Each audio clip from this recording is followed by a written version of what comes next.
My dear fellow Americans, we are all feeling tremendous anxiety with only a few weeks left to the election. This will be the most important election in American history. We were once a country of freedom, and now we're becoming a country of tyranny. We are witness to our own people burning down and looting our cities: Ferguson, Missouri; Milwaukee; Orlando, Florida; Baltimore. We are all witness to our own people killing our policemen.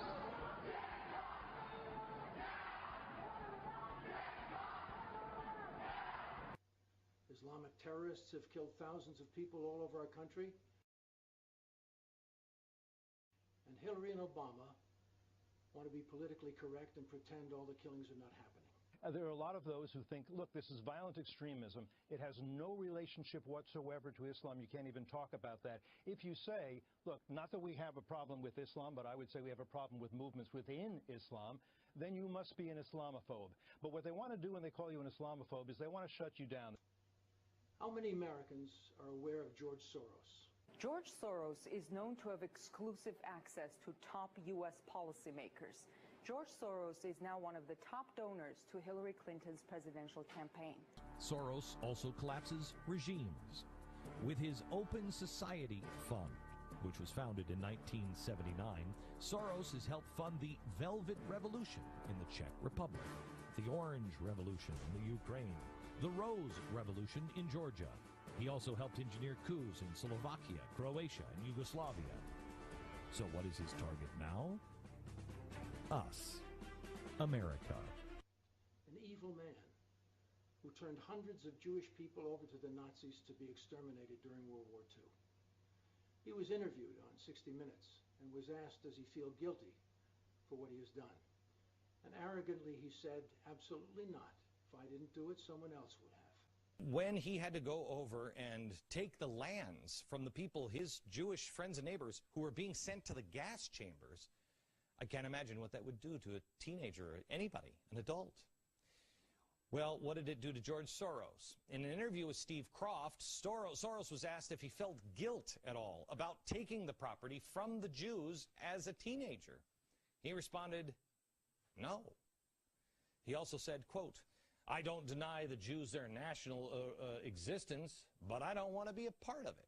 The happiest year of my life, that year of German occupation. For me, it was a very positive experience. It's a strange thing, you know, because you see incredible suffering around you, and in fact, you are in considerable danger yourself. But you're 14 years old and you don't believe that it can actually touch you. You have a belief in yourself, your belief in your father. It's a very happy-making, exhilarating experience. Soros is a billionaire who made most of his money manipulating currencies and almost bankrupting many countries. Economies would collapse. Currencies would become worthless. Elections would be stolen. Regimes would fall. And one billionaire would find himself coincidentally at the center of it all. He started what would become the Quantum Fund, which he would use to attack currencies all across the globe. He later would be blamed for the financial collapses in Thailand, Malaysia, Indonesia, Japan, and Russia. And who could forget that he was the man who broke the Bank of England in 1992? The money that I made on this particular transaction, the estimate is about $1 billion. He supports hate groups who are responsible for taking down our cities. He's funding communist revolutionaries in America. He's funding La Raza, and he's funding Black Lives Matter. Black Lives Matter is now being sued by a black Dallas police officer. Sergeant Demetric Penny claims Black Lives Matter and their supporters have incited a, quote, race war and violence against police. Al Sharpton, George Soros, President Obama, and Hillary Clinton all named in that lawsuit. We now have positive proof here that John Podesta is in conversation with a left-wing activist. His name is Sandy Newman. The conversation is this: how can we create a revolution in the Catholic Church? What kind of seeds need to be planted? And Podesta says, oh, we've been working on that. We set up these groups, Catholics in Alliance for the Common Good and Catholics United, two phony groups, which, by the way, are funded by George Soros. And he was a close friend of Hillary Clinton and a major supporter of her campaign. George Soros is one of Hillary's biggest campaign donors. This guy is dumping millions and millions of dollars into Hillary's campaign. We need people like George Soros, who is fearless and willing to step up when it counts.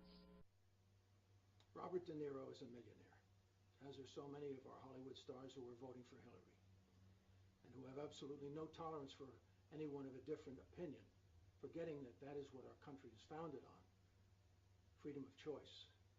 But they will not be affected by Hillary's open borders.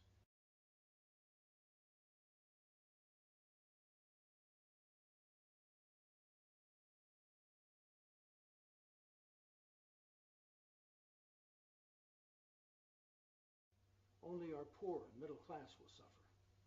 Thousands of refugees will flood our nation, and no one will know the good guys from the bad guys. It will kill our economy, which is at an all-time low now under the years of Obama's presidency. Millions of refugees are pouring into Europe and the United States from the Middle East, desperately trying to escape the horrors of ISIS, in many cases. George Soros, the billionaire financial guy and friend to Hillary Clinton, says, hey, that crisis, it's the new normal. And according to a memo from his organization, quote, the refugee crisis is opening new opportunities for attracting new donors and reforming migration at the global level. Made 3 points. They think that they've been successful at influencing immigration policy across the world. They think that the refugee crisis is an opportunity to continue doing so. And they think the refugee crisis is the new normal. And George Soros is this guy who is a staunch advocate for open borders. He wants people to be able to go wherever they want, whenever they want, for whatever reason. And for him, he sees this immigration policy, this crisis, as a vehicle to further his immigration agenda and his open borders policy. This is a man who's made billions off other people's economies failing. And he sees this crisis as an opportunity where he can benefit. And instead of seeing it from a humanitarian perspective, he sees it from a business one. Okay, and we know this because of some of these leaked documents that now are embarrassing him and Hillary and the Democrats. And Hillary boasts of how proud she will be to continue Obama's legacy. No one can afford health insurance now. Prices for health care have gone through the roof thanks to Obamacare. Our once reasonable health care is gone. With Hillary as president, we will lose our Second Amendment with our right to bear arms. Freedom of religion will be attacked, and Hillary will try to stop all conservative voices on TV and radio.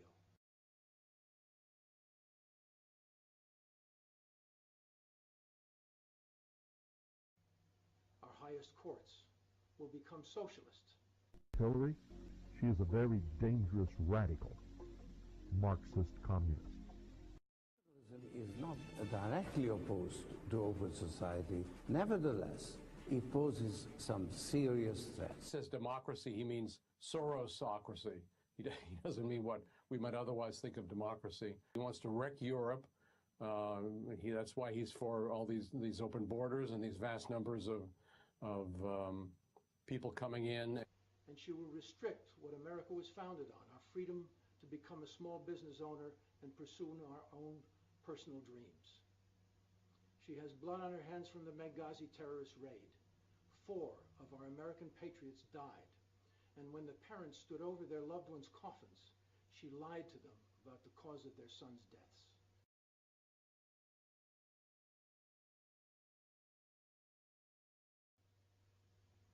The pendulum of freedom is not balanced. Hillary and her followers are on a crude campaign to stop and degrade all of Trump's followers. Her words were echoed loud and clear for all Americans to hear. Hillary said, Trump's followers are a basket of deplorables. They are unredeemable. Grossly generalistic. You could put half of Trump supporters into what I call the basket of deplorables. Right? The racist, sexist, homophobic, xenophobic, Islamophobic, you name it. May God protect the real truth. And may Donald Trump win this presidency. he will save our America. Soros has been funding research of critics of Islam. So this is him using his nonprofits funding opposition research, critics of radical Islam, and they also wanted to discredit the Israeli government. I've not been very engaged in Israel. Why not? I think there are enough Jews to take care of Israel. His tentacles are everywhere. What is he going through all of this trouble for, to achieve? Well, globalization. George Soros believes, quote, the main obstacle of a stable and just world order is the United States. Let that sink in for a minute. This is a man who wants the world to be one global society without borders or individual governments. One global society. People generally play with a certain set of rules. I am particularly interested in changes in the rules of the game.